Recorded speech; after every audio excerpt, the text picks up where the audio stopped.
Bonjour à toutes et à tous et bienvenue à ce live Instagram organisé par l'Université catholique de l'Ouest. Donc je me présente, je m'appelle Manon Lécura, je suis responsable communication digitale au sein de l'Université catholique de l'Ouest. Et nous avons donné rendez-vous aujourd'hui pour vous parler de la phase de formulation des vœux de mon master qui a démarré le 25 février et qui se terminera le 24 mars à 23h59 heure de Paris. Donc pour répondre à toutes vos questions ainsi qu'aux miennes, je suis accompagnée de Magali Guéné qui est à mes côtés et que je vais laisser se présenter. Donc bonjour à toutes et tous, bienvenue à ce live. Magali Guéné, responsable promotion des formations pour l'UCO. Et ce soir et toute l'année, particulièrement en charge de la plateforme Mon Master et de la gestion de cette plateforme pour toute l'Université catholique de l'Ouest. Voilà. Merci Magali.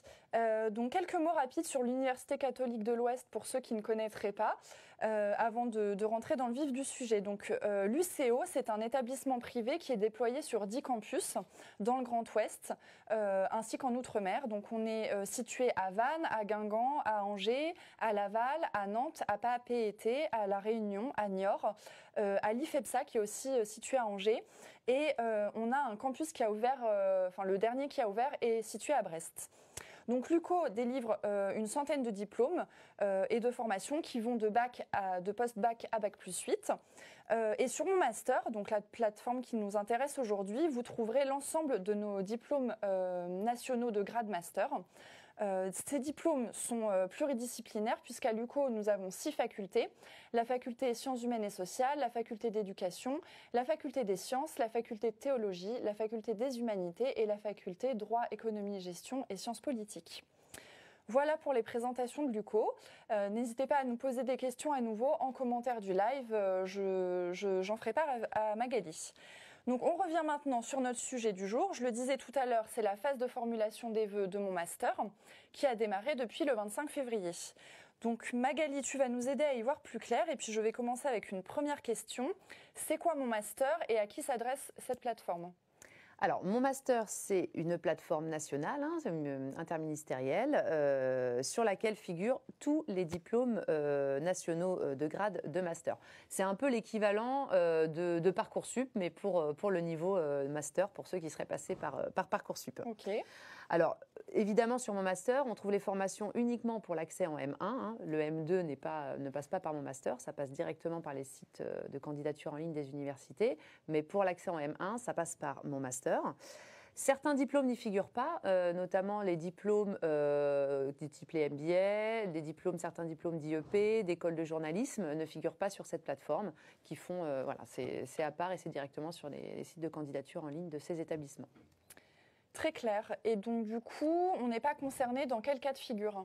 Alors, beaucoup d'étudiants sont concernés par la plateforme Mon Master, des étudiants français, européens et même de nationalité étrangère. Ce qui compte, en fait, c'est le pays de résidence pour les candidats. Donc, peuvent accéder à cette plateforme tous les candidats titulaires d'un diplôme de licence, donc de niveau Bac+3, un grade de licence, mais également les équivalents du grade de licence, donc les licences pro, les BUT, et tout autre diplôme de Bac+3 dont la formation, donc le master, considère qu'il est admissible au sein de sa formation. Donc ne sont finalement pas concernés, ça va être plus simple si on prend dans ce sens-là. Les candidats qui seraient qui seraient en situation de redoublement, ils ne sont pas concernés, ils n'ont pas besoin de repasser par la plateforme Mon Master. Si le candidat est soumis à un système de validation de ses études ou de l'expérience pour une reprise d'études notamment, il n'est pas soumis à cette plateforme Mon Master. Et évidemment, alors, dernier cas de figure pour les étudiants internationaux, pour tous les étudiants internationaux qui sont hors espace Schengen et dont le pays de résidence est couvert par le dispositif études en France, ils n'ont pas besoin de passer par la plateforme Mon Master. Ok. Merci beaucoup.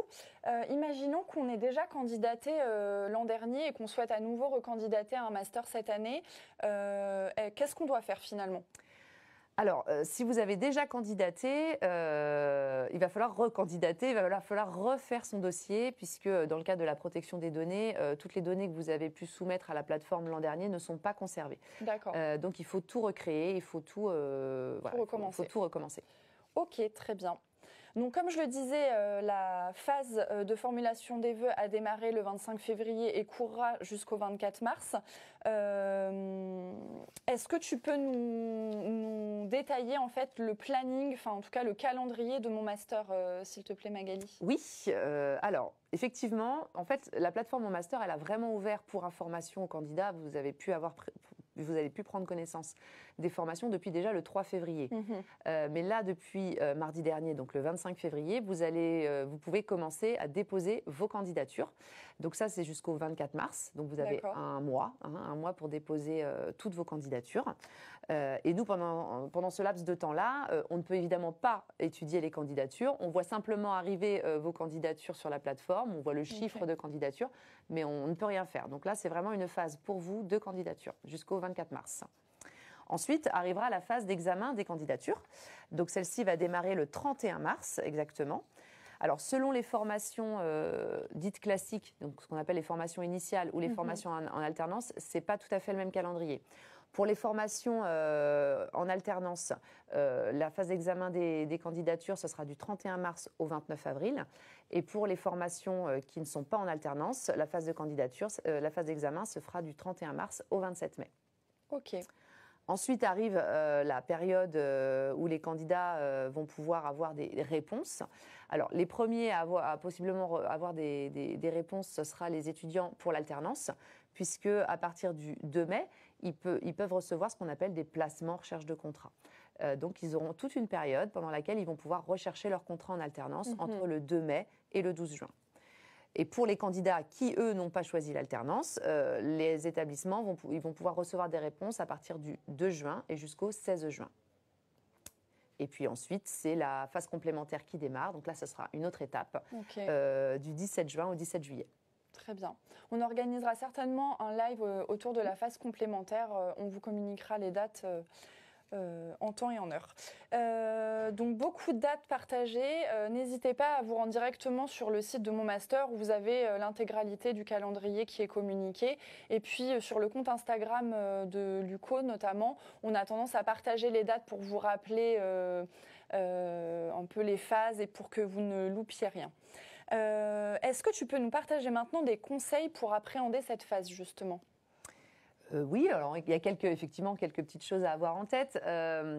Donc la plateforme Mon Master, elle s'enrichit d'année en année. Hein. Ils améliorent l'ergonomie d'année en année.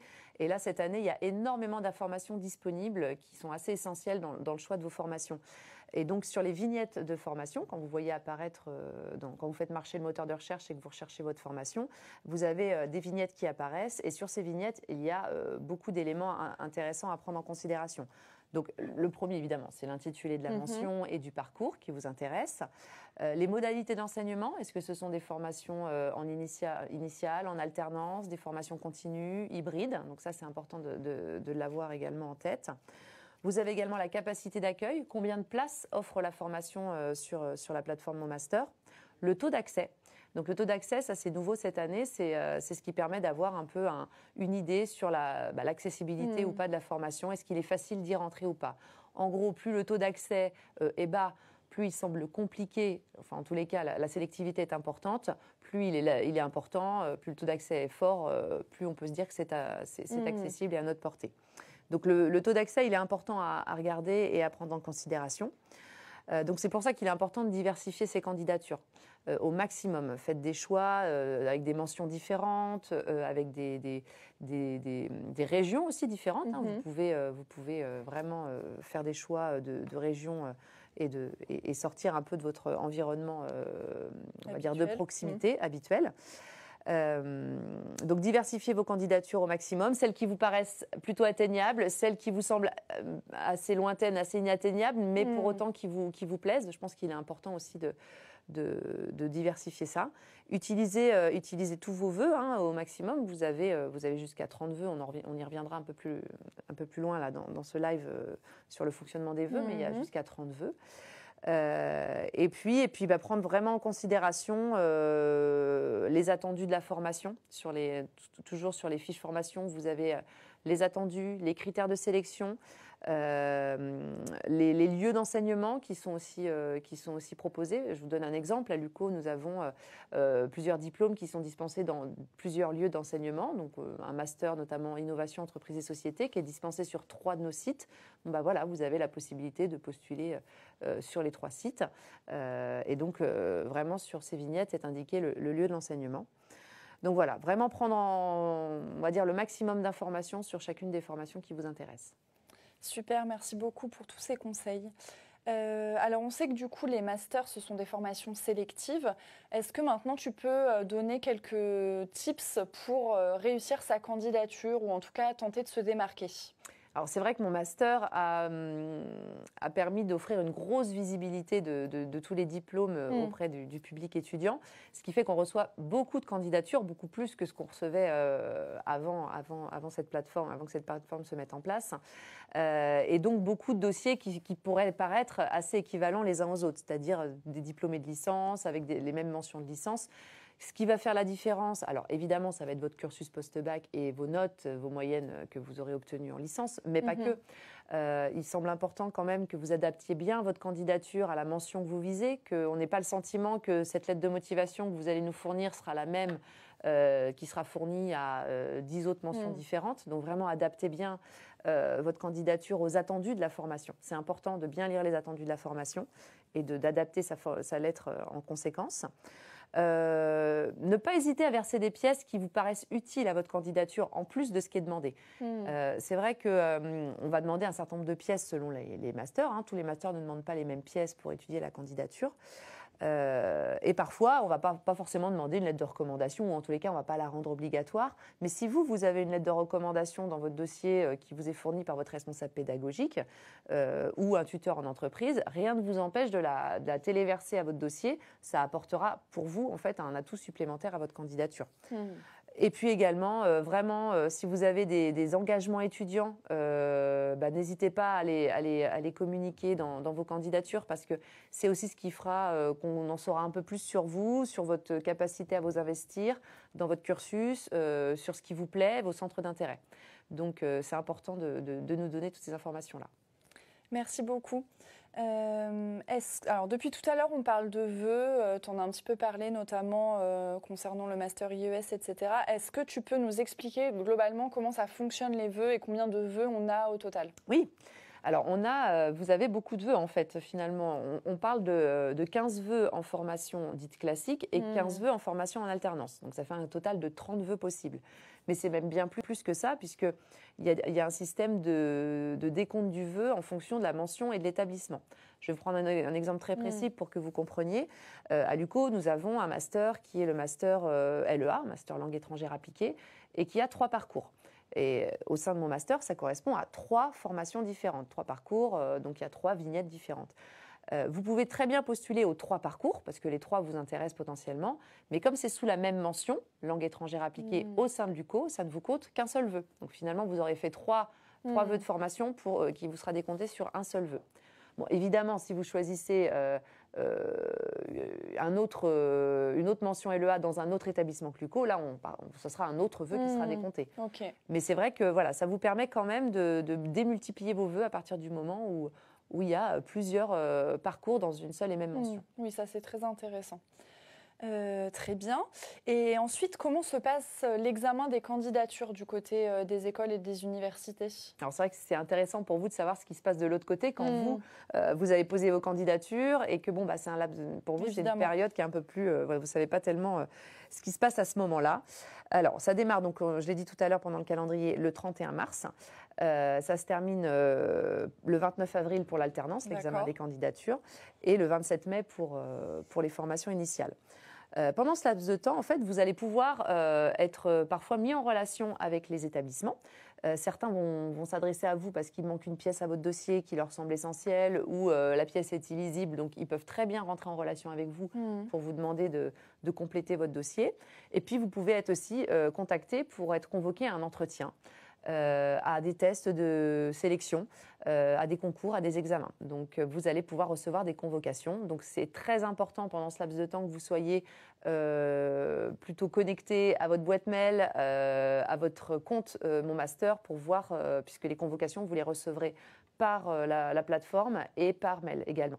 Donc, de rester bien connecté à ce moment-là pour pouvoir savoir si vous êtes convoqué ou pas. Merci beaucoup. N'hésitez pas à nous poser des questions. Hein. Pour le moment, je n'en vois pas, mais n'hésitez pas, on est là pour ça. Si jamais vous rencontrez des difficultés durant cette phase de candidature ou même après, sachez qu'il existe un onglet S'informer sur le site de Mon Master. Également, il y a une page contact en bas de chaque page du site Mon Master avec une assistance à votre disposition. Et depuis le 25 février, il y a un numéro vert qui est à votre disposition. Également, nous, on reste à votre disposition. Hein, on n'est pas présent que pendant ce live. Donc, vous pouvez nous interroger via les réseaux sociaux, Instagram, Facebook, LinkedIn, X. Vous pouvez aussi contacter directement les responsables de formation. Toutes les coordonnées sont sur chaque fiche formation depuis notre site angers.uco.fr ou uco.fr ou les autres sites des campus. Voilà, donc je laisse peut-être quelques instants à tout le monde pour nous poser des questions. N'hésitez pas, on est là pour ça. Alors, je peux peut-être ajouter un petit mot sur comment ça se passe en fait, où est-ce qu'on candidate. Quand vous arrivez sur la fiche formation, de la formation donc, du master qui vous intéresse, vous allez voir apparaître un bouton Je candidate en fait sur cette fiche formation. Donc, en cliquant sur ce bouton, vous basculez directement sur votre plateforme de candidature. C'est là que vous remplissez votre dossier candidat avec toutes les informations obligatoires. Vous savez, dans le dossier candidat, il y a des informations obligatoires qui vous sont demandées. Et puis, vous complétez ces informations obligatoires avec les informations qui sont demandées en plus par l'établissement pour ce master en particulier. Et puis ensuite, voilà, votre candidature nous arrivera directement une fois que vous aurez enregistré et confirmé votre candidature. Très bien, merci pour ces infos. Alors, j'ai une question. Les étudiants résidents hors France sont intéressés aussi. Alors, je pense que vous voulez dire par là concernés par la plateforme Mon Master. Alors, tu en as parlé un petit peu tout à l'heure. Peut-être qu'on peut revenir dessus. Oui, tout à fait. Les étudiants, en fait, donc français, européens, enfin de l'espace Schengen et des étudiants internationaux sont concernés par la plateforme. À partir du moment où leur pays de résidence est en France ou dans l'espace Schengen. Après, effectivement, vous avez, en tant qu'étudiants étrangers, internationaux, si votre pays de résidence est couvert par le dispositif Études en France, donc là, vous pouvez aller voir sur le site internet d'Études en France et vous saurez si votre pays est bien couvert de résidence est couvert par ce dispositif Études en France. Vous allez, par contre, ne pas pouvoir passer par la plateforme. Là, il faudra passer hors de la plateforme, tout simplement. Pour compléter, si jamais vous avez des questions spécifiques et en lien avec l'international, n'hésitez pas à contacter ir@uco.fr. C'est vraiment le service du recrutement international qui pourra vraiment vous indiquer quel outil utiliser pour candidater chez nous. J'ai une autre question d'Alexandre. Y a-t-il un entretien d'admission pour les masters à l'UCO? Exemple master IES. Alors, j'ai plus en tête, parce que vous savez, sur mon master, on a plus de 30 formations pour l'UCO pour l'UCO qui sont référencées. Pour le master IES, j'ai un doute. Je ne suis pas sûre qu'il y ait un entretien. Mais de toute façon, vous le voyez quand vous arrivez sur la fiche de formation sur mon master, si un entretien est proposé. Mais ça peut être une modalité de sélection, entretien effectivement, ou test écrit si besoin. Mais pour le master IES, j'aurais pas l'information à vous donner tout de suite. N'hésitez pas à aller voir sur le site Mon Master. Très bien, merci. Alors, y a-t-il d'autres questions? N'hésitez pas, je regarde. Je vois rien de spécial.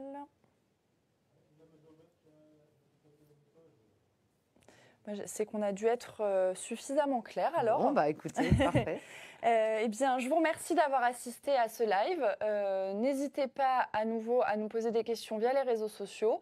Et puis, on se retrouve très prochainement pour un autre live sur les étapes suivantes de mon master. Ah, si, j'ai une autre question. On prend jusqu'au dernier moment. On prend jusqu'au dernier moment. Faut-il essayer de recandidater après qu'on ait eu des refus de visa antérieurs pour étudier en France? Peut-être que là, il faudrait mieux se tourner, je ne sais pas ce que tu en penses Magali, mais vers le service du recrutement international pour ce type de questions. Oui, tout à fait. Là, je ne serais pas en capacité de vous donner cette information-là. Effectivement, je pense qu'on a des ressources au sein de l'UCO qui pourront répondre à ces questions-là, donc directement auprès de notre service recrutement international. Ils vous donneront tous les éléments de réponse. Je redonne l'adresse, c'est ir@uco.fr. N'hésitez vraiment pas à les contacter. J'ai une autre question, Solène, qui nous demande, elle nous dit qu'elle réside loin d'Angers et elle se demande s'il y a une importance qui est accordée au fait d'avoir assisté aux portes ouvertes de l'UCO. Vous pouvez le stipuler dans votre lettre de motivation. La lettre de motivation, elle sert à ça aussi. Elle sert à nous montrer tout votre intérêt. Vous êtes déplacé en porte ouverte. Vous avez peut-être même échangé à cette occasion avec un responsable de programme. Vous pouvez l'évoquer dans votre lettre et ça sera pris en considération. C'est pas un critère de sélection parce qu'on ne peut pas se permettre parce que pour ceux qui n'auraient pas eu la possibilité de se déplacer, c'est plus compliqué. Mais en tous les cas, mettez-le. Ça montre que vous avez déjà porté votre intérêt à l'UCO depuis un certain temps et à ce diplôme-là en particulier et que pour le coup vous êtes quelqu'un qui est fortement intéressé par le diplôme. Ouais. Ça pourra peser dans l'étude de votre dossier bien sûr. Très bien. Il n'y a pas d'autres questions. Donc le prochain live qui pourra être proposé, me semble-t-il, sera sur la phase d'admission. Tout à fait. La seconde partie, les réponses à obtenir. Quel type de réponse vous allez obtenir et comment vous positionnez face à ces réponses des établissements. J'ai d'autres questions qui arrivent. Alors, Lilou nous dit, pouvez-vous nous donner plus de précisions sur le projet de mémoire demandé sur la plateforme, le nombre de pages, le contenu détaillé ou seulement nos idées? Alors là encore, c'est spécifique, me semble-t-il, à un master, à une mention de master, peut-être même master de psychologie, si j'ai bien en tête. Moi, je ne vais pas pouvoir vous donner ces éléments très concrets qui sont demandés dans ce cadre-là. Vous avez, vous savez, sur la fiche formation dans mon master, un contact pédagogique, le contact d'une personne à qui vous pouvez adresser votre demande par mail en demandant un peu plus de précision si ça ne vous semble pas assez clair. Très bien. Un autre étudiant nous dit qu'il a vu qu'il était recommandé de déposer des promesses de stage. Or, certaines structures s'organisent en cette période. Donc, il se demande s'il doit fournir un tableau Excel avec tous les endroits où il a postulé. Pour l'alternance, vraisemblablement, pour le stage? Alors, je ne sais pas, j'ai l'impression que c'est plutôt pour le stage, mais ça peut aussi concerner l'alternance. Quelque part, la question, si je la comprends, c'est est-ce que c'est pertinent de montrer qu'on a déjà initié des démarches de recherche et qu'on est vraiment moteur de la suite? Alors, effectivement, là, le problème de la promesse de stage qui est demandée sur la plateforme, c'est que c'est un document unique qui vous est demandé de téléverser et non pas...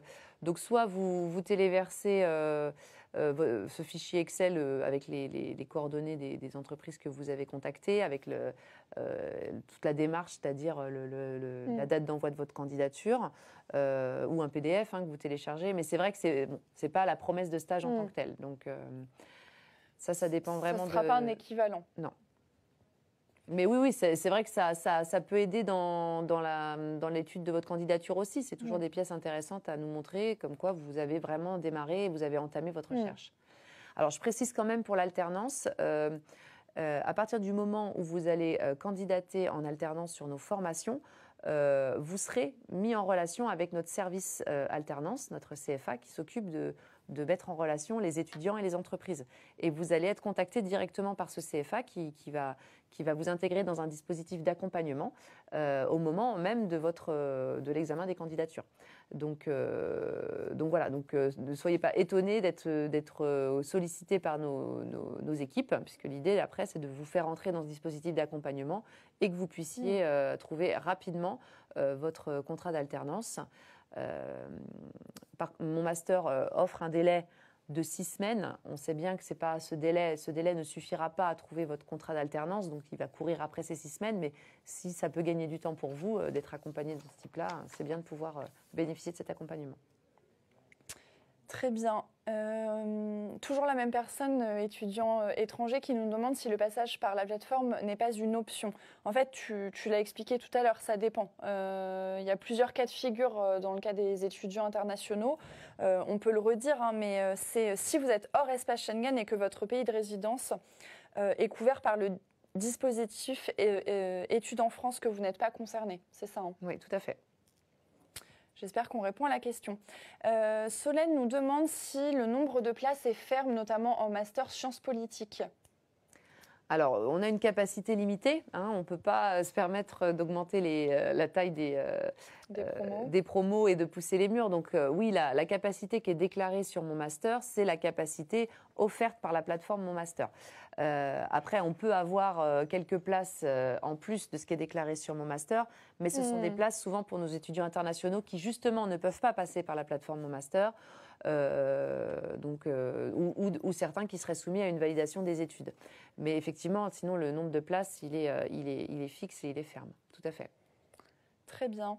Eva qui nous dit, pour les années post-bac, doit-on détailler chaque année post-bac avec un relevé de notes à chaque semestre?